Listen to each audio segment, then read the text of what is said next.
Mungkin kalau gue ngomongin film Rusia, pasti yang terbesit di kepala kalian tuh kalau nggak Masha and the Bear, ya mukanya Vladimir Putin yang lagi melotot gitu kan. Tapi seperti yang gue bilang barusan, nah info nggak penting kali ini gue akan menceritakan satu film dari Rusia yang menurut gue cukup keren sih. Dan katanya juga dapat banyak pujian ya dari kritikus film gitu. Yang pastinya kritikus film internasional maksud gue. So, film apakah itu? Tapi sebelum itu gue mau ngucapin selamat datang kembali dan masih bersama gue di Invoiceless dalam segmen film Akhir Pekan. Atau bisa yang disingkat FAB.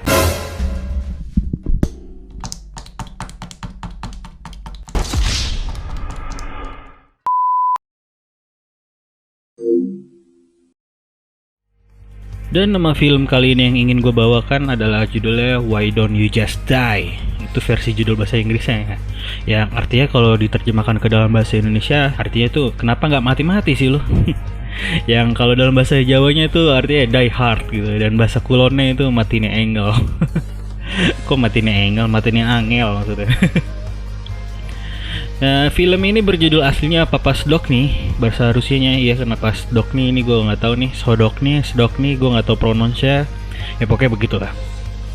Jadi film ini tuh sebenarnya bergenre komedi dan juga film ini adalah film debutnya dari sutradara Kirill Sokolov gitu loh. Dan juga dia yang sendiri yang nulis skrip di film ini. Dan untuk sekelas film debutan menurut gue ini juga udah cukup keren banget sih.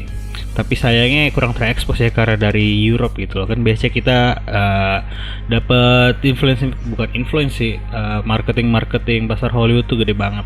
Dan ini Rusia gitu loh, jarang-jarang. So gue akan langsung ke sinopsisnya aja gitu. Di awal scene kalian tuh di film itu akan diperlihatkan kalau ada seorang pemuda tuh yang lagi pemanasan sambil megangin palu di depan pintu tuh. Seolah-olah tuh orang itu pengen ngajakin ribut sama orang yang di dalam rumah tersebut gitu loh. Terus ketika pemuda itu udah merasa siap, dia tuh langsung ngetok pintu dan gak lama kemudian keluarlah gitu om-om yang perawakannya itu mirip Kurt Angel gitu loh. Kurt Angel versi Rusia jadinya gitu.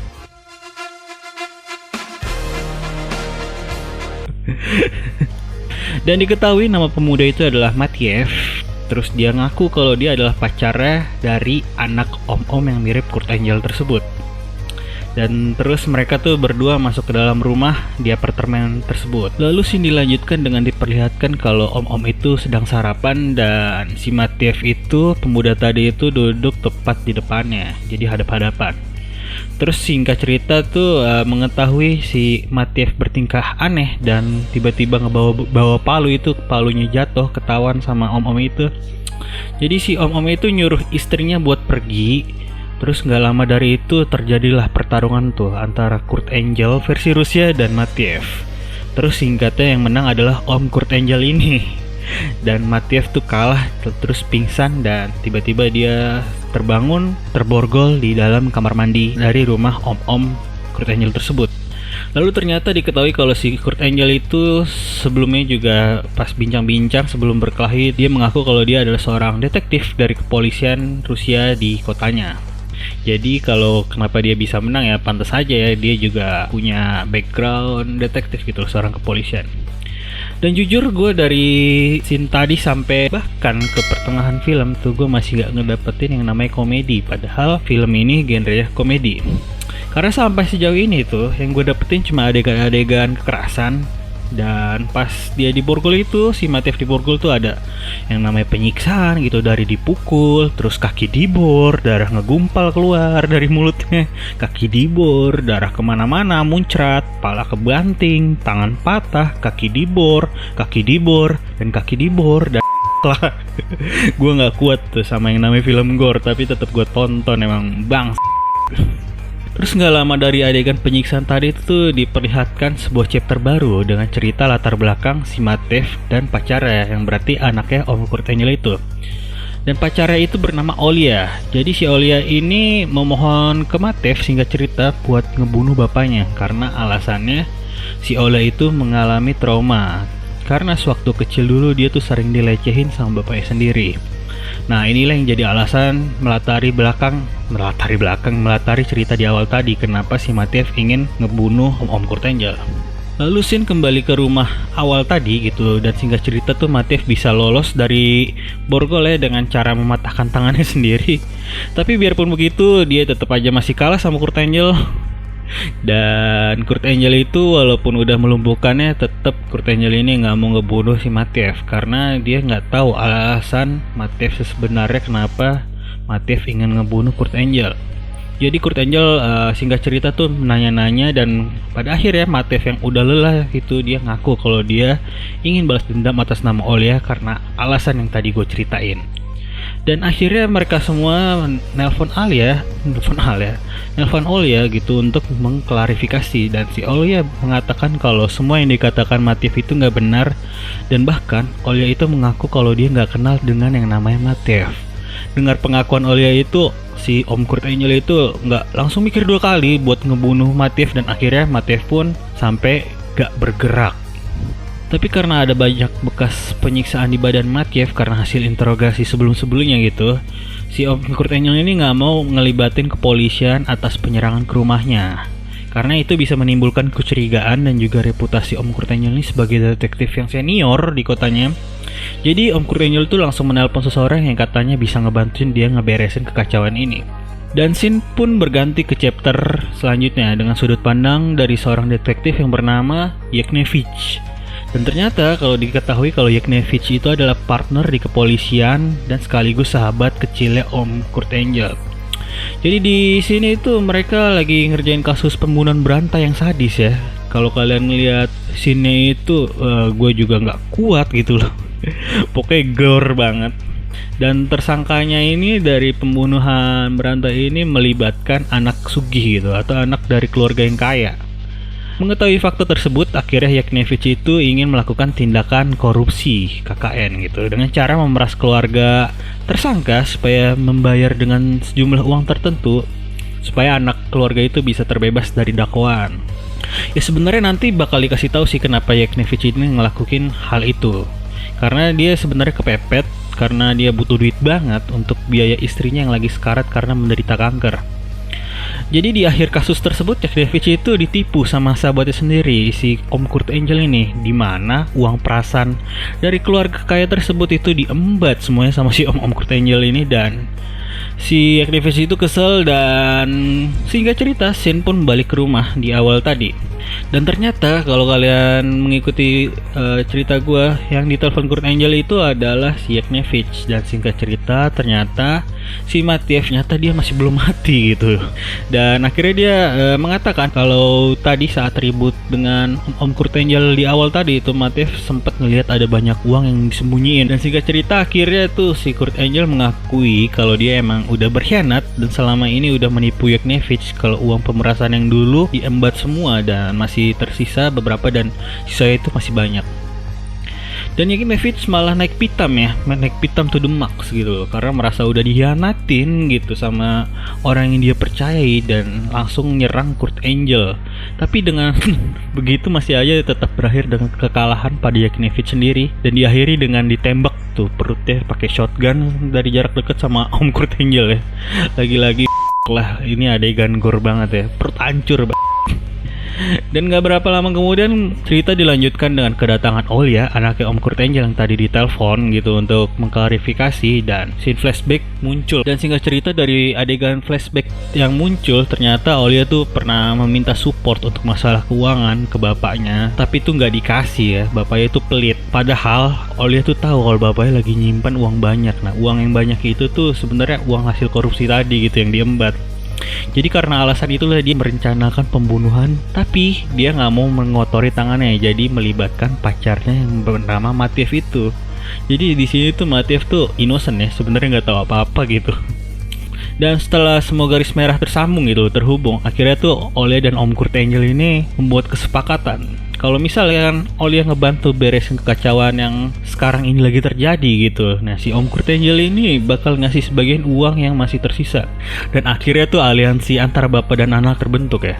Tapi si Olga ini ibunya Olia dan istrinya Om Kurt Angel ya, itu dia merasa shock gitu loh, karena masih nggak percaya kalau suaminya dan anaknya itu baru aja melakukan tindakan kriminal. Karena si Olia ini dia itu punya sifat yang baik ya, dan kayak kayak orang-orang polos lah sebenarnya. Jadi akhirnya karena Olga itu shock, nggak bisa menerima kenyataan, Olga ini masuk ke kamar terus ingin bunuh diri gitu dengan menggantungkan dirinya di kamar gitu. Nah, pas ngelihat si Olga ini lagi kegantung gitu, yang anak dan bapak tadi tuh jadi panik gitu kan. Nah, di sini lucunya ini udah mulai lucu kan. Niat awalnya tuh pengen nyelamatin si Olga yang lagi kegantung gitu. Tapi ujung-ujungnya jadi malah petaka yang muncul kan. Pas lagi ngangkatin badan istrinya yang lagi kegantung gitu, terus jatuh dan akhirnya leher istrinya itu malah patah karena kebentur pinggiran lemari. Jadi itu udah mati beneran, udah nggak bisa ditolong. Nah, si Olya ini jadi merasa shock ya karena barusan aja bapaknya nyokapnya itu meninggal gitu loh kan. Tapi walaupun begitu, si Om Kurt Angel ini berusaha untuk tenang gitu dan malah memikirkan langkah-langkah selanjutnya gitu dengan mengkambing hitamkan semua kejadian yang baru terjadi ini ke Matiev. Jadi Matiev ini ingin disalahkan atas semua kejadian ya, atas kematian Yeknevich tadi, terus sama istrinya yang barusan gitu loh. Terus singkatnya pas lagi beres-beres, tiba-tiba ada yang nembak si Kurt Angel ke dadanya. Dan yang nembak itu adalah anaknya sendiri, Olya. Karena Olya itu merasa menyalahkan kematian ibunya yang tadi barusan meninggal itu karena bapaknya sendiri. Dan dengan begitu juga Olya bisa mengambil semua uang yang nggak harus dibagi-bagikan. Maksud gue nggak harus dibagi dua lagi sama bapaknya. Dan di akhir-akhir cerita gitu, sebelum mengucapin permintaan maaf dan salam perpisahan ke Matiev yang lagi sekarat, tiba-tiba ada yang nembak lagi. Dan kali ini yang tertembak tuh Olya. Dan pelurunya itu nembus ke lehernya. Jadi ternyata tuh Om Kurt Angel tuh masih hidup tapi udah sekarat ya. Dan di napas-napas terakhir itu dia menggunakan kekuatannya itu untuk nyempet-nyempetin ngebunuh anaknya sendiri gitu loh. Dan film berakhir itu dengan diperlihatkan semua korban-korban yang berjatuhan tadi gitu. Yang seperti gue bilang tadi ada Yeknevich, Olga, Olya, dan Kurt Angel. Dan gak berapa lama kemudian si Matiev yang lukanya udah gak tahu kayak gimana gitu berdiri dan pergi sambil tersenyum karena ironi ngeliat aksi saling bunuh antar keluarga cuma karena setumpuk uang gitu loh.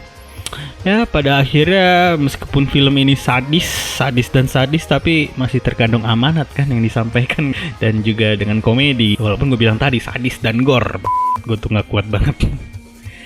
Jadi dari sinopsis singkat yang gue ceritain tadi gitu kan, komedinya ya komedi ironic gitu loh, bukan komedi yang semacam Borat gitu yang eksplisit. Dan seperti yang gue bilang sebelumnya gitu, kalau film ini tuh di awal-awal gue nggak merasakan komedinya karena cuma ada penyiksaan, gore, dan gore. Tapi itu mungkin dari subjektif gue aja. Kalau kalian mungkin gitu loh nggak terpengaruh sama yang namanya gore gitu, darah-darah muncrat, daging bla bla bla gitu, mungkin kalian tuh bisa nikmatin komedinya lebih awal dari yang gue rasakan di pertengahan film, pertengahan akhir lah maksud gue. Ya seperti gue bilang sekali lagi, gue itu bukan orang yang tipe ya gore banget gitu. Gue pribadi jujur merasakan sesuatu yang fresh ya dengan adanya film ini karena ya mungkin gue juga udah terlalu banyak nonton film-film Hollywood gitu loh. Dan begitu disuguhkan film ala Europe gitu loh, gue merasa kayak ada yang beda aja sih. Dan mungkin kalian juga akan setuju gitu dengan gue kalau dari segi pengambilan gambar atau sinematografinya gitu, film ala Eropa itu beda banget ya dengan Hollywood gitu. Dan umumnya mungkin akan lebih estetik tuh film-film Eropa kalau kalian perhatikan ketimbang film Hollywood yang pengemasannya ya emang bagus gitu loh, kayak iklan burger McD itu kalau Hollywood tuh. Gue menganalogikannya. Dan untuk reviewnya sendiri gitu, IMDb ngasih nilai 6,6 dari 10 dan Rotten Tomatoes 93%. Tinggi banget ya. Tapi gue sendiri itu bakal ngasih 7,5 dari 9 untuk film ini. Emang agak rendah. Itu karena gue nggak suka gore.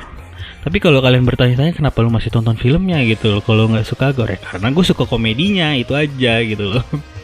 Untuk rate udah jelas lah, ini gue menambahkan 21 plus ya, karena banyak adegan kekerasan, darah di mana-mana, perut sobek, kaki dibor gitu loh kan, dan semacamnya. So kalau kalian pengen nonton film ini sebisa mungkin jauhin dari anak-anak ya. Dan kalau kalian bertanya-tanya lagi, jadi apakah film ini rekomendasi buat jadi tontonan di akhir minggu buat kalian? Menurut gue sih rekomendasi banget ya. Kalau kalian emang lagi pengen nyari-nyari film yang seger-seger gitu, dan mungkin kalian lagi bosan dengan sugan-sugan Hollywood yang gitu-gitu aja, atau seri-serisnya dan seri-seris drakor yang kalau kalian kebanyakan nonton tuh formula udah kelihatan. Jadi ini film fresh banget. Atau film ini buat gue jadi rekomendasi banget gitu buat kalian yang pengen tahu bagaimana sih rasanya jadi psikopat gitu. Karena kapan lagi kan kalian bisa ketawa-ketawa sambil ngeliat tuh darah ngocor-ngocor gitu kan. So mungkin segitu aja info nggak penting dari gue kali ini. Dan gue juga mengingatkan lagi, jangan lupa untuk klik tombol subscribe-nya, komen apapun kayak sampah gitu lo, jelek pembawaan lo, kontennya sampah, nggak apa-apa, itu buat cambukan gue supaya gue jadi lebih baik lagi. Gue malah curhat gue. Dan juga gue minta untuk share, dan itu untuk ngebantu gue ngebangun channel ini gitu. Dan last gue ucapkan gue cabut dulu and see ya, bye bye.